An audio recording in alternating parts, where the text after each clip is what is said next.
নমস্কার, আপনারা দেখছেন বেবি রানী রান্না রানী চ্যানেলের মধ্যে। আজকে আবার নতুন একটা ভিডিও নিয়ে ফিরে আসলাম। আজকে কাটল দিয়ে একটা পিঠা নতুনভাবে বানাইয়া আপনারা সাথে শেয়ার করবো। আপনারা পুরো ভিডিওটা দেখবা, স্কিপ করবা না। বিচিটা আলাদা করিয়া ওরকম সার অংশটা লইলিম একটা মিক্সচারের মধ্যে ওরকম করিয়া। আপনারা যতটুকু বানাইবা অতটুকু লইবা,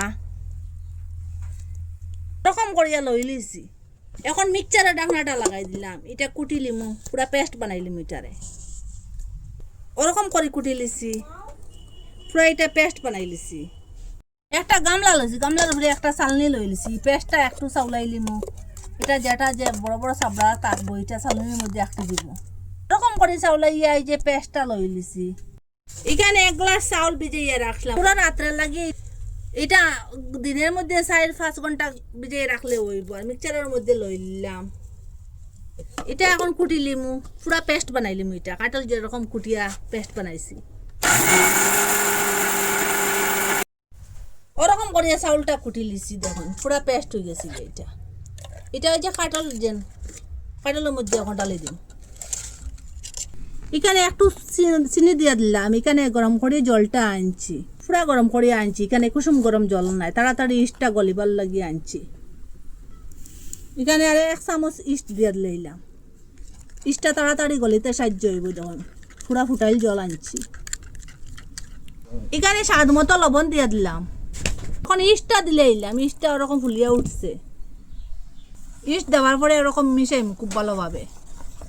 ওই যে কাঁঠালের আর যে চাউলের যে এটা মিশ্রণটা একসাথে খুব ভালোভাবে মিশাইম। ওরকম এই যে কাঁঠালের পেস্ট আর যে চাউলের যে পেস্ট দুটা একসাথে খুব ভালোভাবে ওরকম মিশাইলাম।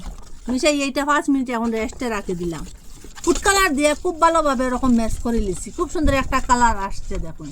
আসুন, এখন কাঁঠালের মধ্যে মিষ্টি আছে, এখানে আর একটু চিনি দিয়ে দিলে এলাম। আপনারা যদি মিষ্টি আর বেশ খাইতে একটু বেশ মিষ্টি দিয়ে দিবা। আর ওরকম খুব ভালোভাবে ম্যাশ করে দিন। ওরকম ঘিটা ব্রাশ করে দিলে এলাম।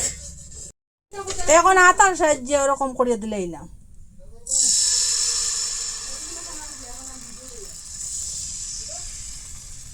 একটু পাতলা করে দিলে এলাম ওরকম সাইডের দিকে।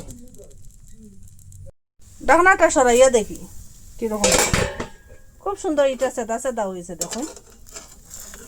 এখন ধীরে ধীরে ওরকম পাল্টাইয়া দিন।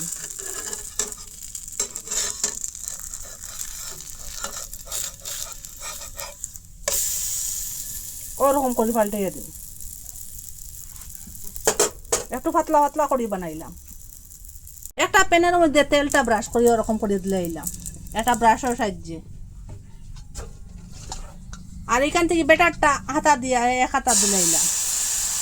আর ওরকম গুল করবো। এটা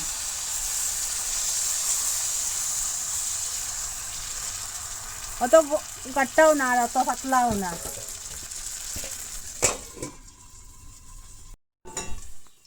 এখন ঢাকনাটা সরাই, কিরকম সাদা হয়েছে দেখুন।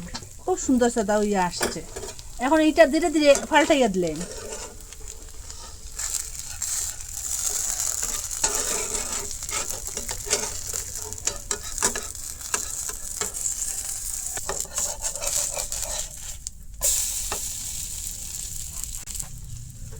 ওরকম করে এইটা বানাই লিছি। এটা উঠাইলে একটা তালার মধ্যে রাখি দিলাম। সেম যে গুল করে বানাইছি রুটির মতো। এখানে ঘি ব্রাশ করছি না, 1-2টা পরে পরে ঘি ব্রাশ করবো। হাতার সাহায্যে একটু ওরকম করিয়া দিই, একটু পাতলা করলাম।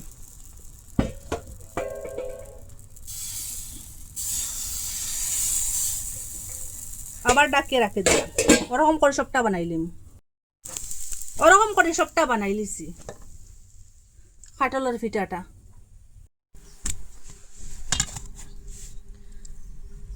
আপনারা তো কত কিছুর পিঠা বানাইয়া খাইছেন। ওরকম কাঁঠাল দিয়ে পিঠা বানাইয়া, কাঁঠালের পিঠা বানাইয়া খাইবা। বছরের ফল শেষ হইতে হইতে ওরকম দেখো কিরকম জালিদার পিঠাটা হয়েছে। আপনারা দেখতে পাইছেন তো, এত স্বাদ কি বলবো আপনারা। এইটার মধ্যে কোনো কিছু দেবা নাই। খুব সুন্দর দেখো, ছিদ্র ছিদ্র হয়েছে। এটা দেখতে যেরকম সুন্দর, খাইতে ওরকম স্বাদ। কি বলবো, আপনারা কাঁঠালটা শেষ হবার আগে ওরকম বানাইয়া খাইবা। একবার খাইলে জিভের মধ্যে স্বাদটা লাগিয়া থাকবো, যে এবার কাঁঠাল খাইবা ওরকম কারি পিঠা বানাইয়া খাইবার ইচ্ছা করব। আপনারা মিস করবা না, নিজের হাতে বানাইয়া খাইতে তো এত স্বাদ কি বলবো, জালিদার পিঠা। যারে দিবা সে বুঝতে পারতো না এটা কাঁঠালের পিঠা। আর আপনারা কইতে কি দেখা কমেন্টের মধ্যে নিশ্চয় জানাইবা। আর ওরকম জ্যাম যদি থাকে বা গুড় যদি থাকে ওরকম লাগাইয়া খাইতে পারবা, ওরকম যেরকম ব্রেডের মধ্যে লাগাইয়া খাইন। আর ওই যে গুড়ের বা জ্যামর যে কাঁঠালের এটাও অলরেডি ভিডিও ছাড়া আছে, আপনারা চাইলে চ্যানেলের মধ্যে গিয়া দেখতে পারেন। ওরকম লাগাইয়া এটা খাইতে পারবা। আর আপনারা কইতে কি দেখা কমেন্টের মধ্যে নিশ্চয় জানাইবা। আর ভালো লাগলে লাইক কমেন্ট শেয়ার সাবস্ক্রাইব করবা। আর আজকের ভিডিও এখানে শেষ, নতুন একটা ভিডিও লইয়া ফিরে আসবো বন্ধুরা।